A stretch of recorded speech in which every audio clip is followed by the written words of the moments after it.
ស្វាមីបើកភ្លើងខៀវដូចលីដាសំឡេងអស់ដៃ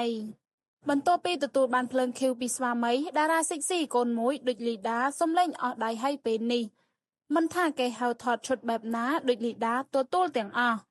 ចាប់តាំងពីមានស្វាមីនិងកូនមកតារាសម្ដែងសិចស៊ីដូចលីដា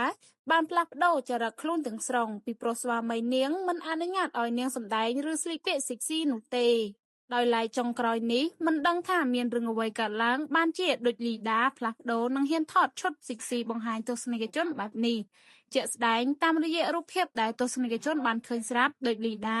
បានផ្លាស់ប្ដូរស្ទើរតែ100ដឺក្រេចំពោះភាពប្រែប្រួលរបស់តារាស្រីដូចលីដាត្រូវបានបង្ហើបប្រាប់ថានាងទទួលបានការអនុញ្ញាតពីស្វាមីហើយទើបហ៊ានទទួលការងារផ្សេងៗតែការថតរបស់នាងក៏មិនហួសហេតុដែលទទួលយកមិនបានដែរដូចលីដាពិតជារីករាយណាស់ដែលស្វាមីរបស់ខ្លួនអនុញ្ញាតឲ្យវិលចូលសិល្បៈនិងព្រមឲ្យថតឈុតសម្លៀកបំពាក់សិចស៊ីបញ្ចេញដើមទ្រូងជាដើម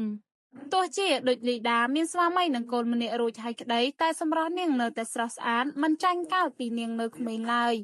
ចំណែកតម្លៃខ្លួននាងនៅក្នុងវិស័យសិល្បៈក៏ស្ថិតនៅលំដាប់ខ្ពស់ផងដែរមិនថាថតរឿងឬថតស្ពតផ្សាយពាណិជ្ជកម្មនានា